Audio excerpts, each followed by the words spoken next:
So welcome everybody. This is our spring or summer session of Clerk Study Hall.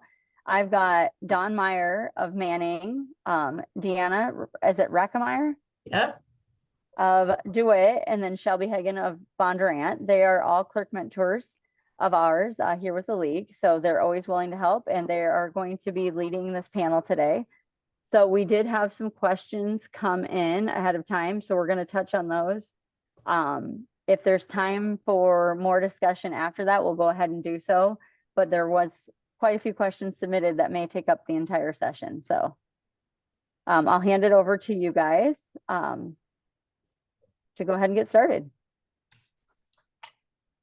Okay, well, the first question on the list that I received was about council meetings, understanding minutes, agendas, public hearings. I'm not sure what the exact question is. We do our agendas. We meet twice a month. We do ours every Friday that they are sent out for the following Monday. Our city administrator is a person here who does ours.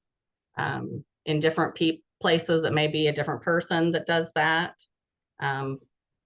So we do our agenda, and I'd be happy to send a sample to anybody who wants one. They're actually on our website as well, cityofdewittiowa.org.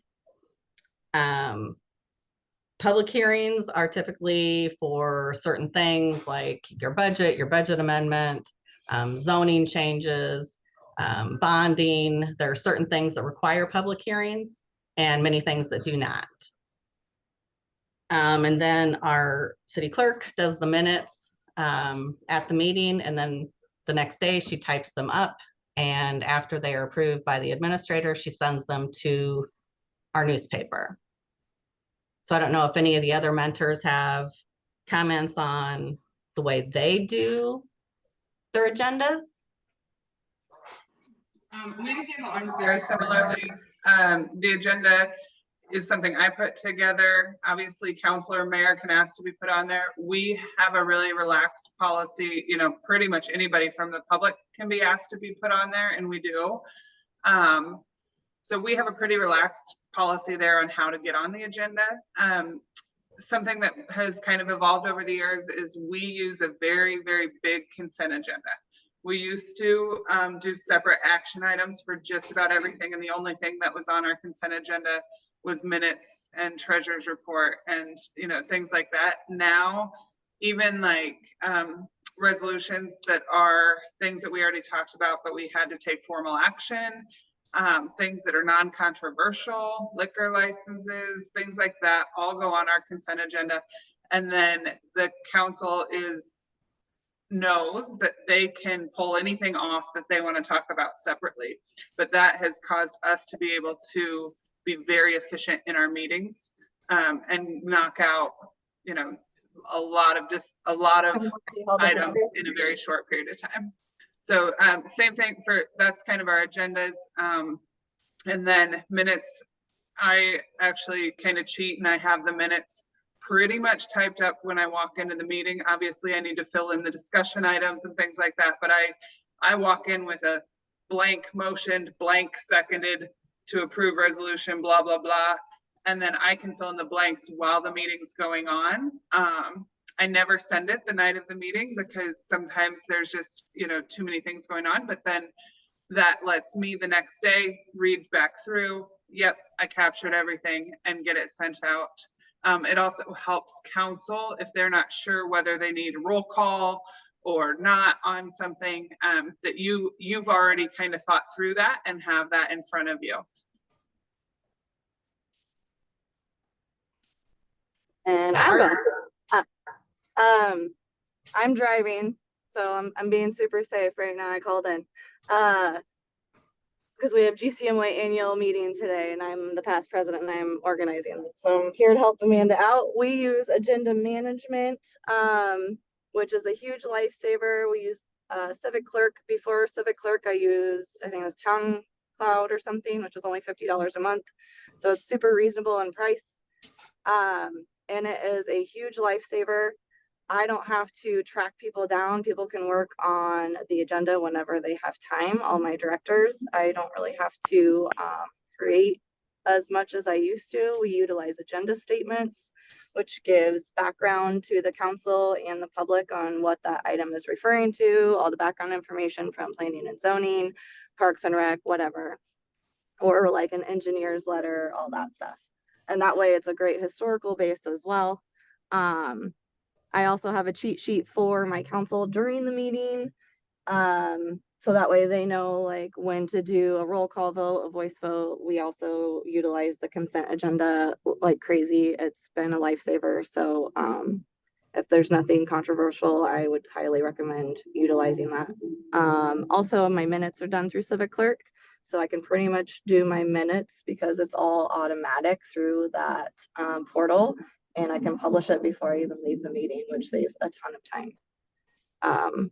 But yeah, we utilize agenda management, and if you have any questions about it, I'm happy to, you can reach out to me and I can help you through that.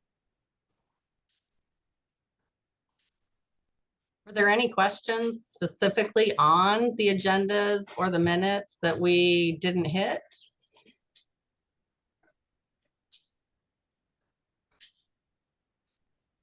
I don't see any question. Oh, hold on. I got one. Can I get a sample of what cheat sheets look like for the council as far as when to do a roll call and things? So that is, if you guys just want to send me your sample and then I'll send it out to this individual, if that works. Yep, we do one too. Yep. Okay. Yep. Thank you.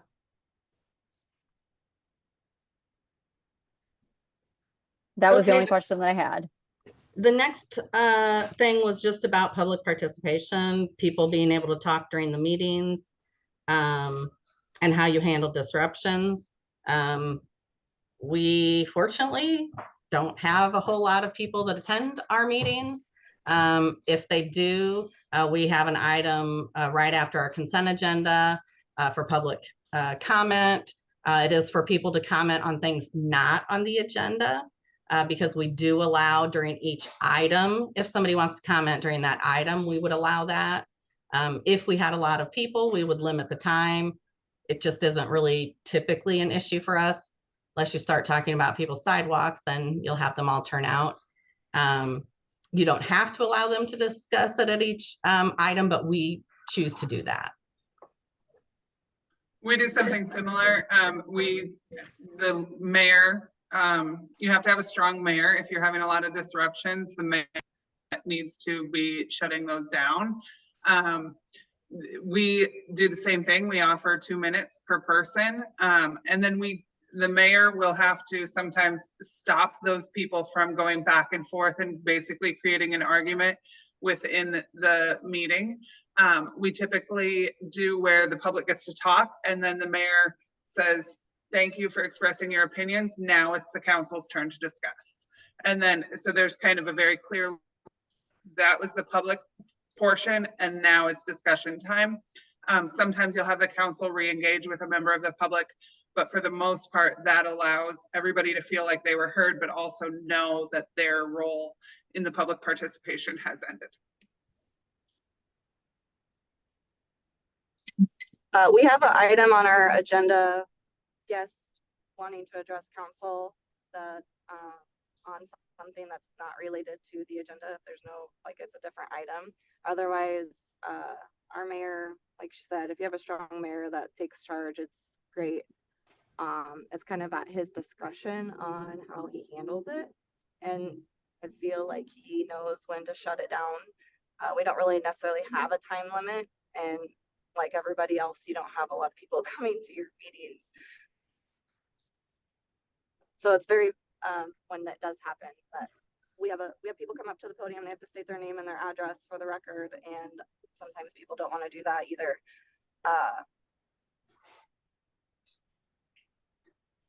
Way they can be heard on the microphone because we still Zoom. Because we do have some people that participate via Zoom. But yeah, if you have a strong mayor, they usually handle it. We also ask for the name and the address.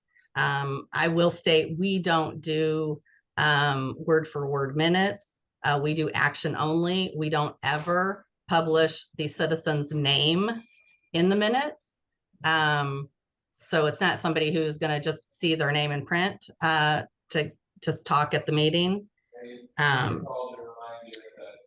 I believe if there's nothing on that, the next one was open records. Access to the written materials, what's available and how to obtain it. Nearly everything we do, not everything, but nearly everything we do is open records. It doesn't matter if it's a company from California that has never set foot in Iowa that's asking for it, or somebody that lives on Main Street. You are required to respond. It does not mean you are required to create records that do not exist. So if you are asked for a report that has 20 things on it and your report does not have all those items, you don't have to create it. You can send them what you have and tell them if they want more information that they would need to pay for it. Yeah, we have an open records policy that kind of explains what we'll do. Less than a half an hour, I think, is the state code. Mickey, give me a nod if you know that one off the top of your head. Basically, if it takes less than a half an hour, you have to provide it without cost. And then after that, if it's finding a lot more information, then you can charge, but you have to have a policy in place to do that. And the league has samples of that, I'm sure. Again, just err on the side of it's probably open record. It's probably an open record. IPIB.iowa.gov is the Iowa Public Information Board. They are the board that is tasked with making sure that the open meetings and open records are followed. And so they are a really good resource, even just to call and be like, hey, is this truly a public record? For the most part, they would be able to answer those questions too, or the league. Yes, we have a policy. Most of the time, it's a quick, easy, here it is. I just send it off, or I forward it on to the appropriate contact and let the person know, like, we received your request, we're reviewing it, and we'll be in touch. Just so that they know that we did receive it. But yes, IPIB, they are not scary. I know some people don't like to talk to them. They're not scary. They're super nice. If you have questions, they're happy to walk you through it. And also the league is super helpful on that as well. So don't hesitate to reach out to anybody if you have a question and you're like, I don't know if I can send this type of record. But yeah, you don't have to create a record if it's not already created. If they're asking for it, you can just say that record does not exist. Here's what I have.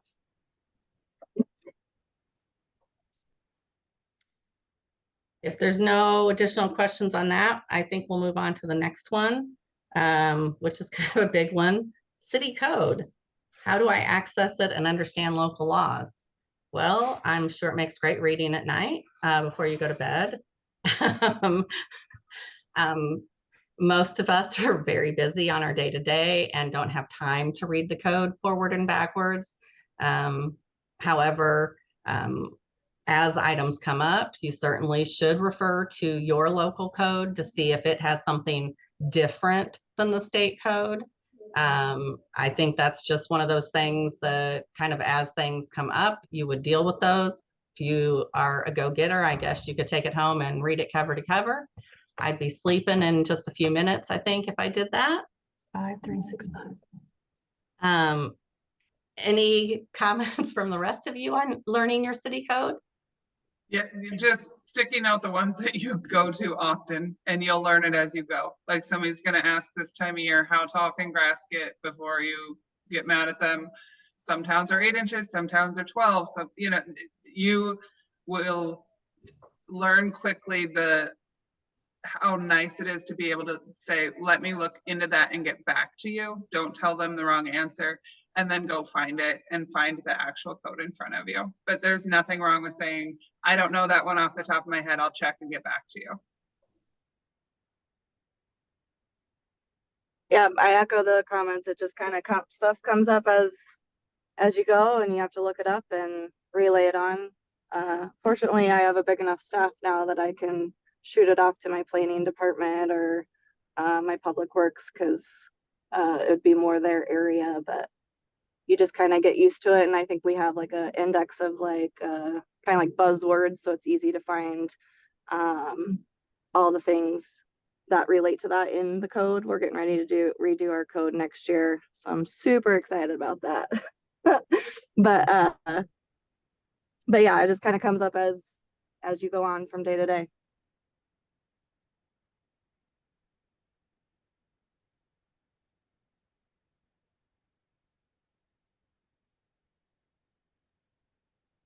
There was a question that came in regarding filing systems, record retention. So obviously the league does have a record retention manual available, but it may be helpful for you guys to kind of talk about the processes that you guys use in your cities for filing and record retention, if you're interested in talking about that. I have been here 17 years and I've probably redone my filing system as many times as as I've been here in years. I just think it's funny. What? That last night was start over, blah, blah, blah, blah, blah, gave him his hours and whatever else, and Sorry, I think somebody on the line may not be muted. Oh, okay. Okay, I think we've got that one taken From care what of. I was Sorry. told last night, he was supposed to be here at 10. So maybe it's 10:30, but Okay, sorry. Yeah, so anyway, you're gonna find your own filing system and just know whatever you do is not permanent. Not necessarily, doesn't have to be permanent. Follow the records retention. When you put something away for the year, mark what year it can be destroyed.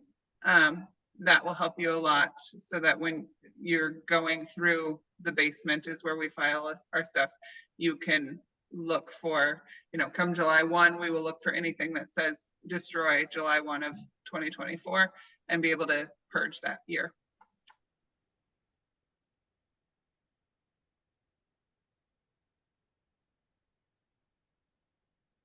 Okay, I also have a question. This is regarding city code. What if the city code is lacking? Like there's things not in the city code and you feel like it's lacking. Any suggestions?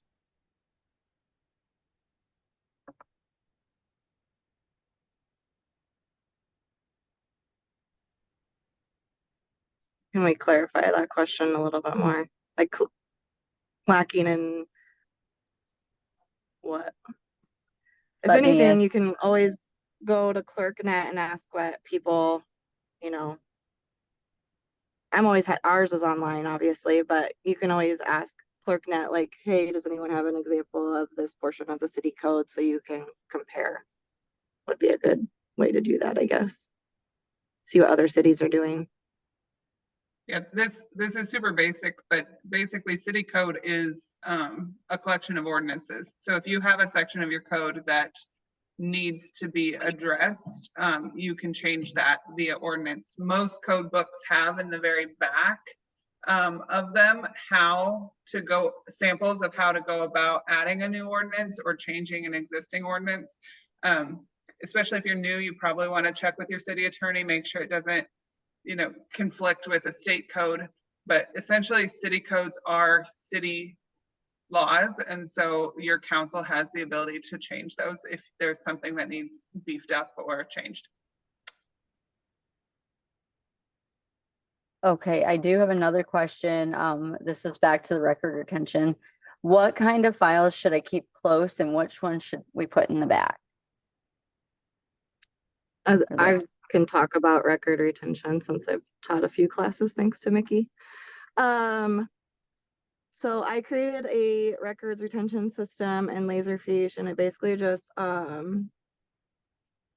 followed the record retention manual, so everything has a spot, and I can share my presentation, or I'm happy to chat with anyone one-on-one if they're willing to go digital. I'm a digital person. I don't want any paper. So the stuff in the basement will be going away. Not that we have a basement, we have a storage room full of paper, but I'm going to be digitizing a lot of our records and everything will be in digital format. And I have a filing system that keeps everything in one place and it's easy to find. We So then are everything is close then, to answer that question. We are not digital, or very little digital. We keep vendor files close. We keep payroll, quarterly reports and things like that close. Project files are close. The minute book and the ordinance book and the resolution book are close. Otherwise, that covers the main things that we keep kind of within arm's reach of your desk.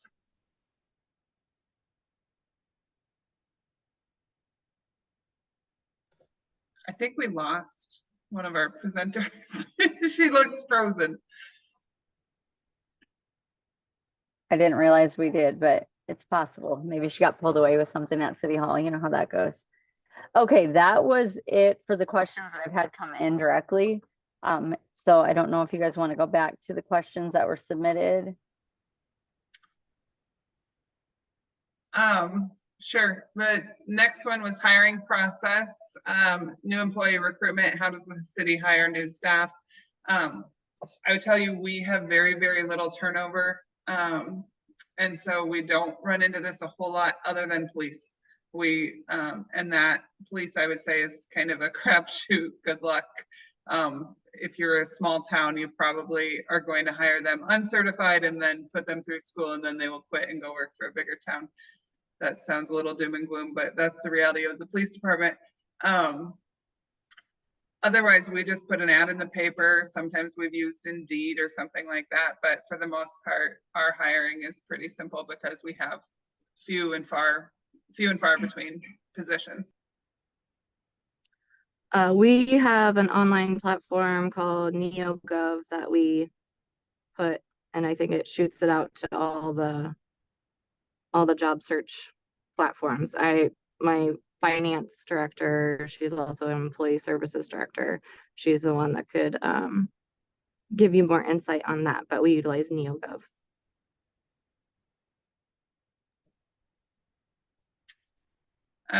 Amanda, jump in if there's questions that come in on any of these topics, and we'll just keep moving forward otherwise, but feel free to throw questions in the chat. The next one's employee well-being and dealing with stress, tips and resources for managing stress. I would say use humor. We do a lot of humor in our office, even on the bad days. And the other thing I think that's overlooked a lot of times is celebrating your successes, even if it's, we like to go to the VFW as coworkers after work sometimes, so after budget season and celebrating, or maybe it's bringing donuts to the guys when they're putting together the park equipment, like celebrating little successes and just trying to make sure that there's some camaraderie among your team, even if it's a really small team. On a more formal level, we have the Employee Assistance Program. I think through the League of Cities is a part of that, where people can access resources like mental health resources without anybody having to know about it. So we do push that program a lot because it's completely confidential and not, even though the city pays for it, it's not tied to the city. So that's kind of on the more formal way. And then I would put a plug in for anytime you're at IMFOA or League of Cities and there are people that talk about stress management and mindfulness, and that has kind of made its way into conference circles, and those are really good opportunities to hear from people that know what they're talking about, and even if you only take one thing home, try to attend those sessions too. Yes, networking is huge. So we're all in this together. So it's always nice to get together and talk about stuff that everyone's dealing with because you deal with the same stuff. I think through our benefits package with Holmes Murphy, they have wellness, well-being type resources for us to utilize. We also started a leadership training as all the directors in our staff, and sometimes we touch on wellness topics. And we also, our fire department has a therapy dog, so that's always nice to stop over at the fire department and just pet the dog and put a smile on your face when you're having a bad day. Okay, I did have a question come in. What types of things can I use to keep organized and keep up on deadlines? How do I know when and what needs to be done? There's not a lot of training, so in some of these small towns, so they're getting sent out there, not sure what they're doing. So any suggestions on keeping up with the work and the deadlines? At the very beginning, start with the clerk calendar that the League of Cities puts out. That's going to have your state reports and things like that on there. Super helpful resource. I also keep, it's in Word, a to-do list, and it's by month. And so as something pops up, or, oh, I need to remember to say you got a grant and it has quarterly reports that are due. I go into the months that those quarterly reports are due and put in my to-do list for that month to do that report. That's also really helpful when you have things that are multi-year. So for example, garbage contract expires in 2028. I'm making that number up because I can't remember that many years out. To put that in your to-do list for June and put 2028 behind it. So that takes a long time to build, but in the meantime, use the clerk calendar, and that will cover at least the stuff that's kind of mission critical. So just to chime in, I will send out a copy of the clerk's calendar to everyone after the meeting, just in case somebody doesn't have it. That'll be included in the follow-up. And day to day, I use OneNote. I have a list of things that I need to get done this week, things that are high priority, and then things that are low priority, and things that are follow-up, because oftentimes you send something over to, I'll pick on attorneys and engineers, they're notorious for not getting back to you. So I put that in my follow-up list, and I put the date of when I sent it to them or when I asked them to have it back, so that if I don't have it back, I don't just drop, the ball doesn't get dropped completely. I have a reminder to myself to follow up on that. Yeah, you just got to organize it by the priority that it needs to be taken. Like if it's council packet week, then obviously that is the priority for that week. I utilize my Outlook calendar like crazy. And then just like she said, little post-its here and there. I'm like, oh yeah, I gotta do that. And I'll stick it on my laptop just so it reminds myself that I need to do that this week or tomorrow or today or whatever. But I utilize my Outlook calendar a lot for certain things. Okay, we're gonna pull back real quick to hiring. So somebody had a question regarding if they have seasonal help that returns year after year, do they have to resubmit the application in the tax forms every year?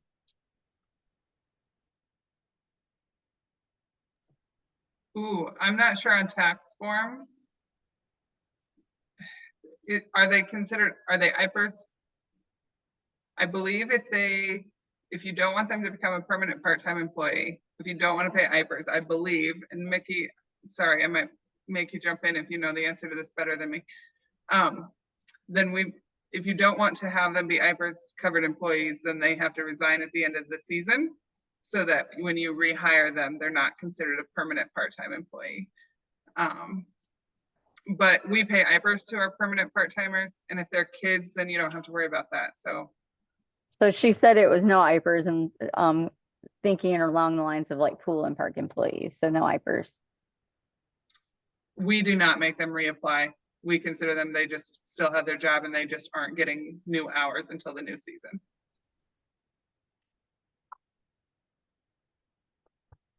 Okay, and then another question came in. Someone had a call this morning about rescinding a transfer resolution. So I think the understanding that I have of this is that a transfer resolution happened last year. The transfer never actually happened. So there was recommendation that they needed to rescind the transfer resolution, and she was curious what your guys' thoughts were on this.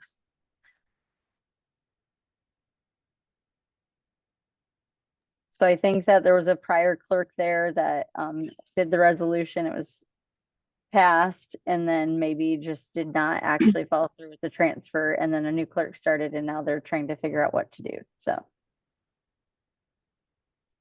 In a situation like that, was I thinking would so. err on the side of complete transparency and probably write a new resolution that says, resolution blah, blah, blah said to do this, but it didn't happen. And now we resolve that this is the plan moving forward. So I would err on the side of complete transparency and a new resolution that says what the first one said, why it didn't happen, and then what the plan is now. Agree, or consult with your city attorney to confirm as well, but I'm all about transparency and just like, oh, we'll just do a new one and this is what we're doing.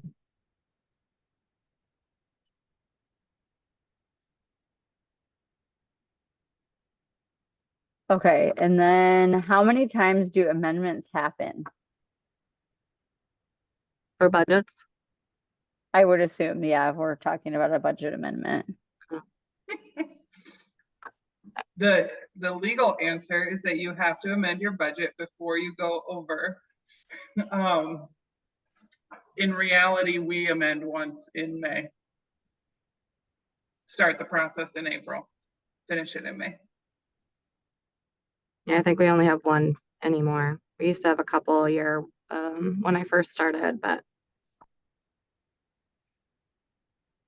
we have a good finance team that knows what they're doing, so it's very minimal anymore. We keep track through the year of things that are going to cause our budget to be off and then just do one amendment at the end. Yeah, most of the time it's related to like a project or something because it extended past the fiscal year or whatever.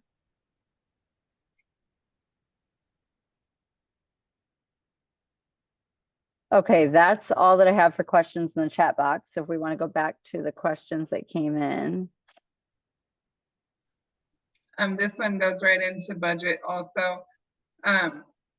Hiring funds in reserves. How do you do reserve funds for unbudgeted staff positions? I'm not sure if I totally understand the question. So if somebody wants to chime in and explain that more. We typically wouldn't use reserve funds to hire a position unless it was like temporary, because your annual operating expenses should be covered by your annual operating revenues as a general rule. Now, there might be times where especially with turnover, if you are trying to double up on purpose so that somebody can get trained, maybe you would use reserve funds there. But as a rule, reserve funds probably aren't the best way to fund a ongoing position.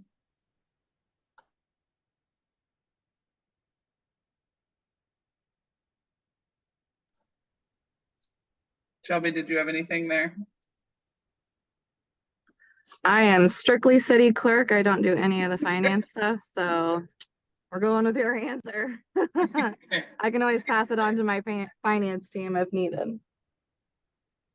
So a question came in, if we need to add staff emergency situation with short notice, how do we do so after the budget has been certified?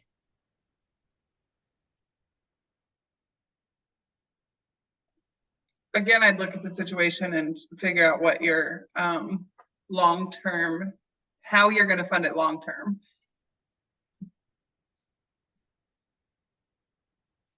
And I'm not sure the question. After the budget is certified, you are able to make deviations from that. You just have to do the budget amendment in the long run. But looking bigger picture, you need to make sure that you're not just running in the hole all the time because you won't be able to sustain that position.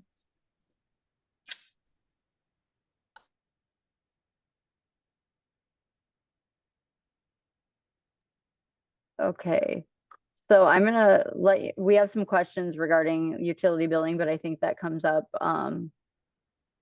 Let me see here. It looks like that's the next question on the thing. So I'll let you answer the question on the questions submitted, and then we'll add this to it if you don't mind. So one of the questions was, what's the protocol for past due tenant utility bills? And what is the process for collecting unpaid bills? In our community, we bill water, sewer, garbage, stormwater. We bill by the 9th. We start the process. We read on the 31st, we start billing, and we have the bills out the door by the 9th. They have until the 31st for them to be due. So they have about 20 days to get them paid. On the 1st, we send out a disconnect notice. And on the 15th, if they haven't paid, we shut them off. We are told we're a little bit aggressive, that some people give like 60 days or 30 days for disconnect notices until they actually get shut off. We've kind of always been aggressive, and so people are used to it. We also you can ask for a deposit. We have a $150 deposit, which covers essentially, for most people, 1 to 2 months worth of service, usually 2. So we don't have a ton of bad debt since we've started being aggressive and have that $150 deposit. We also changed several years ago to where we don't give that deposit back. We used to give it back after a year. Now we don't give it back until they move out or die. That sounds terrible, but we keep their deposit forever and then apply it to their last bill. We do utilize landlord liens. It is very rare for us to have to do that. Usually that's like a leak situation, or the tenant moved out and the landlord never called us to tell us to take it out of the tenant's name. And so that's kind of how we do it. Every town's different, and that would be a good ClerkNet question if you want to revisit how, like, when you bill and how long you give. But We also do the deposit and it goes towards their last bill. We bill on the 1st, it's due the 15th. On the 16th, we add 10%, and then we have a shut off day if they don't pay by a certain time, and then we shut them off, and then they have a reconnection fee as well. But we used to bill 2 months in arrear, and we switched a few years ago to a month in arrear, so it kind of cut down on the debt, and we're able to catch stuff faster. And we've really updated our utility billing, so it's a little bit more efficient than it was. But that's pretty much our process, and I don't know how deep you want to get into it, but Okay, real quick question. Has anybody dealt with water theft, and how do you handle it? we have, and we turned it over to our police department. I don't remember if they just gave them a warning or if they actually issued a ticket, but we have.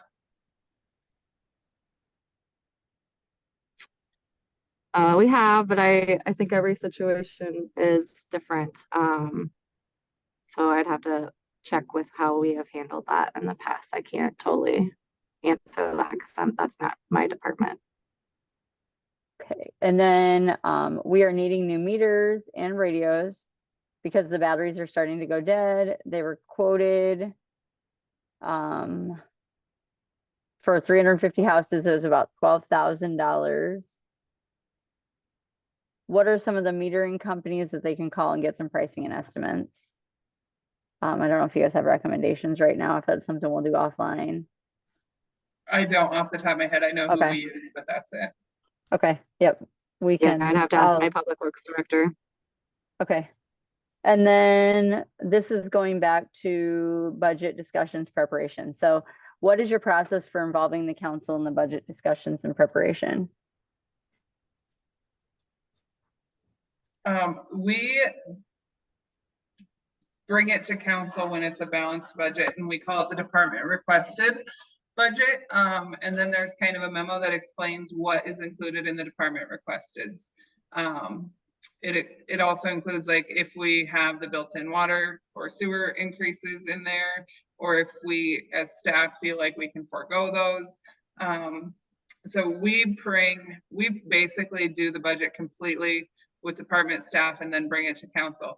We try to give them some options, like, hey, there's an extra $50,000 worth of loss that's not spent in department requested.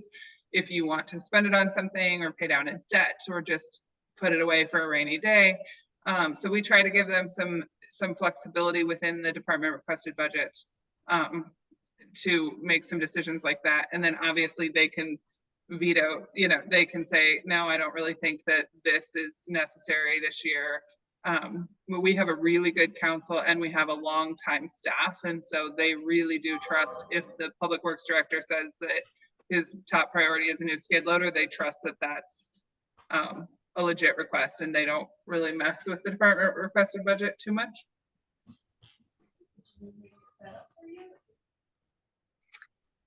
We have a department head meeting in the fall, so everybody could give their wish list, I guess, on what they're wanting. And then Marquita and Janae put together the budget. She meets with all the department heads one-on-one. And then we have a budget presentation in the early spring or in the late winter to present it to council. So if they have any questions, we put the budget book on a USB and give council to print out like a binder, but now we give them a USB so they can go through it at their own time. And then that way they're fully prepared when the budget's ready to be approved. I'm back. Sorry, technical difficulties.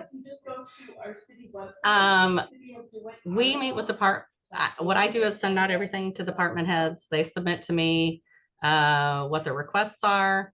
I go through everything. I meet the city administrator and I meet with each department head or board, go through their requests so that we understand what they are. We ask them for any large items or big changes for them to assign priorities. What would be their top choice, their second choice, their third choice.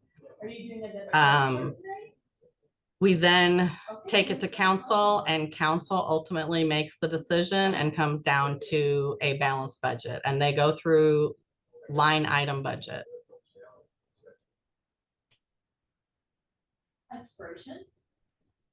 Okay, so I have a few questions regarding utility billing coming back.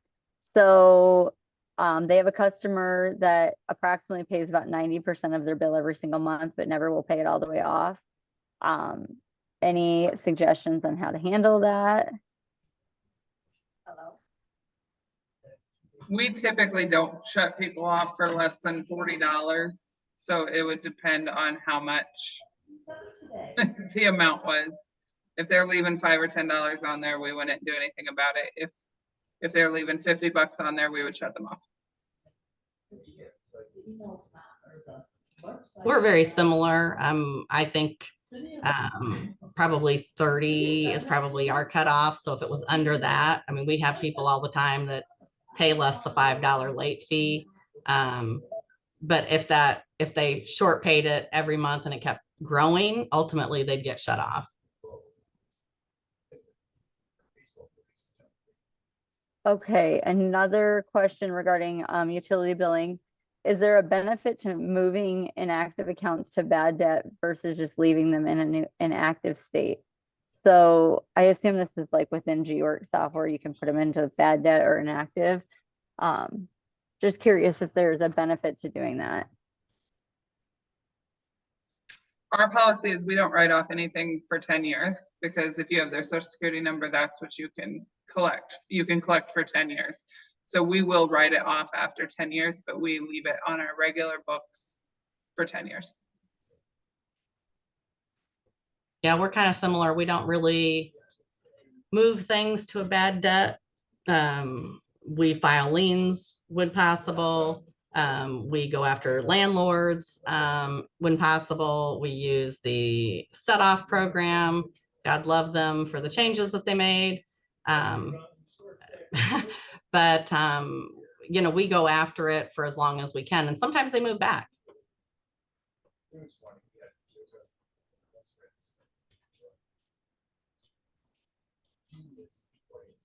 Okay, that's all I have for questions in the chat box. So if we want to go back to the questions that came in, I think we're on the workflow division of duties. I think that's different for each city, how many staff they have and what all functions they perform. In DeWitt, we have myself as finance, we have a city clerk, we have a utility billing clerk, we have a deputy clerk. Our city clerk does payroll. She does a lot of the HR, so new hiring information. I handle insurances, anything finance. Our utility billing clerk obviously does utility billing. Our deputy clerk does everything. She answers the phone. She helps customers coming in, daily deposits. She gets them written up. She works on cemetery rentals. She's also has a certification for a building technician. So she helps with building permits, rental inspections. It just runs the gamut for us. It's just depends, like I said, on who you have, what you're doing.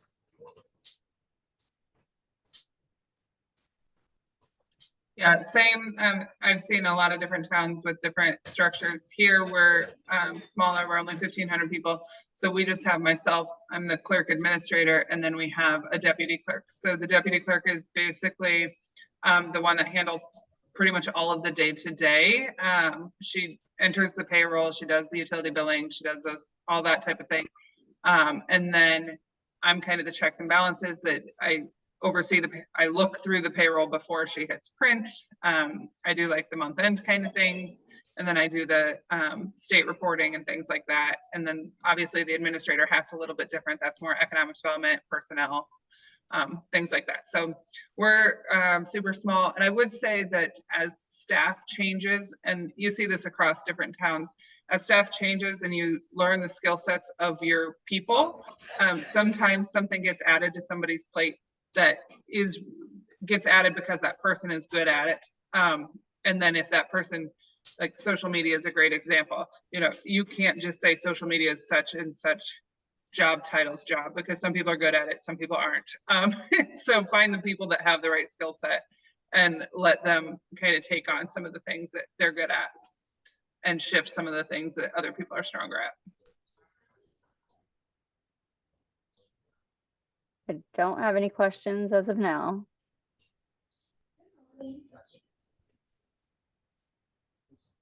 A couple of the questions from ahead of time were about TIF, and Deanna and I actually ahead of this were like, how do we do TIF in 2 minutes? And it's not possible. But I would tell you TIF in our community, we use a lot. We use it on a lot of development projects.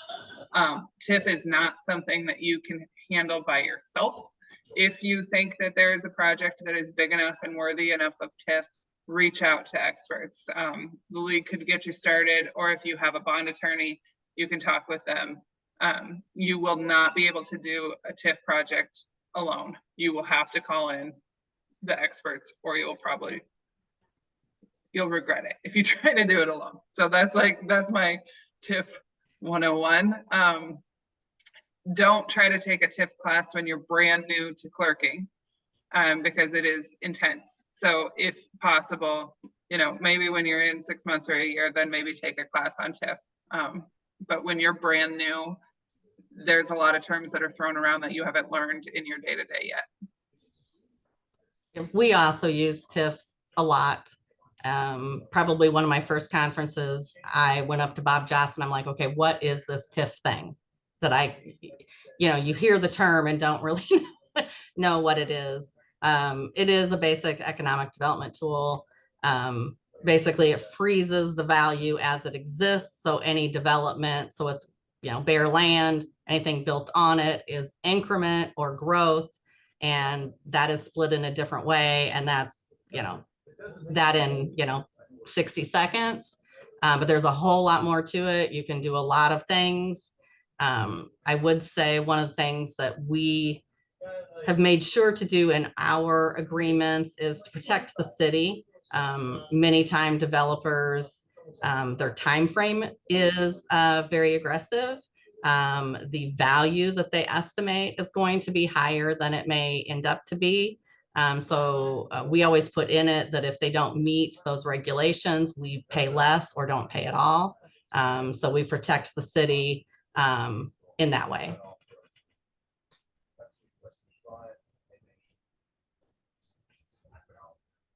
I don't have any questions coming in as of yet for TIF. So we only have about 10 minutes left. So we have the grant opportunities question, and then if we want to end with biggest do's and don'ts for new clerks. That sound good? Sure. Grant opportunities, one of the things we do is I sign up for newsletters and such. Our COG sends out one that lists upcoming grants, usually for the next couple of months. There are links. It's always best to make sure that your project actually fits the what the grant or is looking for. If it doesn't, there's no sense in you trying. But I'm on email lists for FEMA, for IFA, for Iowa Economic Development. Get on those lists because then you get updates as they come. So when I see opportunities, I put myself on those lists. I have provided people, I have kept a list of grants from before I started here, and I've been here, 27 plus years. So it's a long list. We look everywhere. Your local development groups, your gamings, even your, local junior women, maybe they're gonna, do a fundraiser for playground equipment. Yeah, kind of the same. We sign up for a lot of newsletters. We lean on our COG to tell us about opportunities. I'd put a plug in for making sure if you have a comprehensive plan that you've read what's in there, know what the vision for your city is, because it's a lot easier if you have in the back of your head that there's already a plan in place to update the playground, for example. It's a lot easier when you know what those projects are that are on the shelf to when the funding sources become available for those things to go after them. A basic understanding of what grantors will and won't fund is good. So if there's an opportunity to see what they funded in the past, that can save you a lot of time. We have a lot of success with grants, and so other communities come to us all the time and say, hey, we want a new roof on our city hall. And I'll be very blunt with them and say, that's not sexy. Nobody's going to fund that. So grants are not the be all end all, especially on maintenance type of things.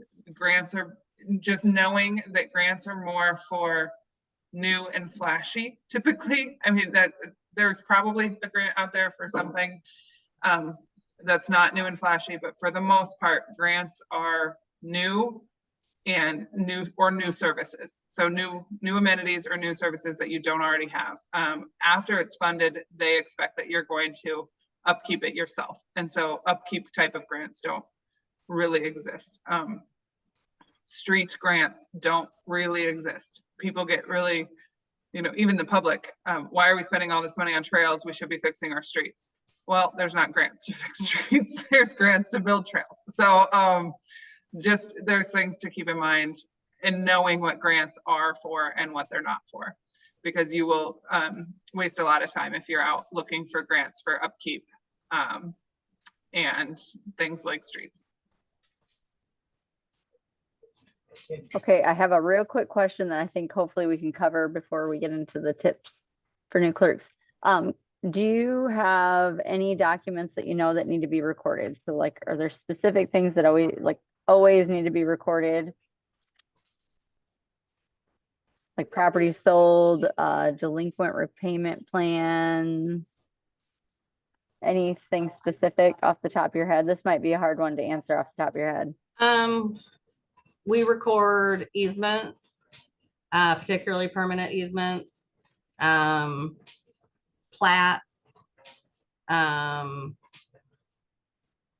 We have a sidewalk repair program, so there's a difference between recording something against it and leaning something against it. We are generous. We do the work and give people a year to pay if it's under $500, 4 years to pay if it's over. We record it against the property. So it's indexed against the property is what they believe they call it. So if there's a property search, so if you're selling me your property, I know that you have not paid your sidewalk and that you owe X amount of dollars. So I can make that be paid off before I buy the property. So any type of financial agreements that are secured with property, we record.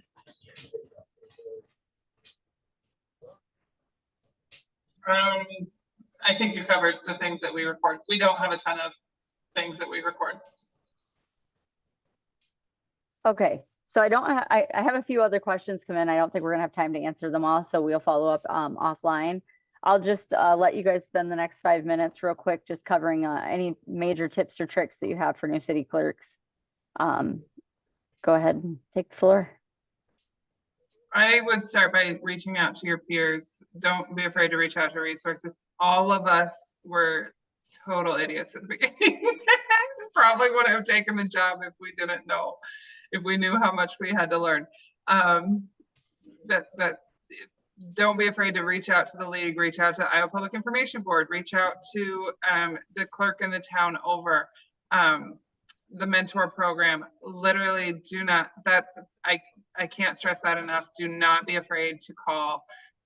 All of us have been there, and remember those feelings of being completely lost, and pay it forward. There were people that helped us, and the people that have been around a long time now pay it forward by helping the next generation of clerks. And so that's probably the best advice I can give. And also this takes years to learn well, but don't take anything too seriously. If you're going to have a budget amendment, you're going to get written up in an audit. You're going to, there are going to be days that things start on fire, and sometimes they were preventable and sometimes they weren't.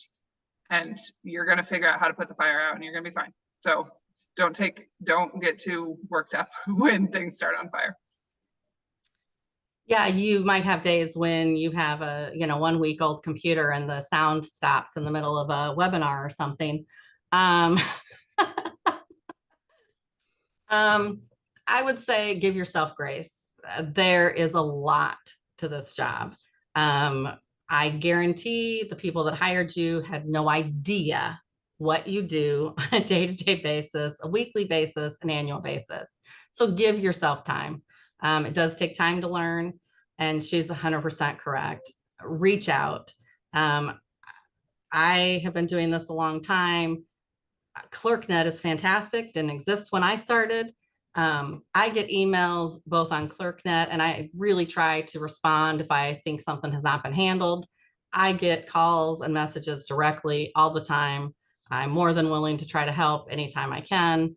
I've, like many other mentors, there are times when I'll actually go to somebody's location to try to help them. In this day and age, a lot can be done over the phone and online. Even grants. I mean, I have called grant agencies and just speak to them. I mean, they're very helpful. I found that with people at the COG, people in grant agencies, people at state agencies. Call up and don't be afraid to say, I don't know how to do this. And they'll help you. All right, well, we're getting right to 11 o'clock. So I just want to take a moment to thank Dawn, Deanna, and Shelby for your time. Your expertise is obviously very, very, very important to all the clerks. Your mentorship is very important. So thank you guys for your time. I know that you're all busy. So with that being said, if anybody has any topics that they'd like to hear about for our next clerk study hall, I believe it's in September, please send me an email. I'd love to start getting some ideas for what to bring up for our next topic. And I think that brings it to a close for today. So thanks everybody for being here.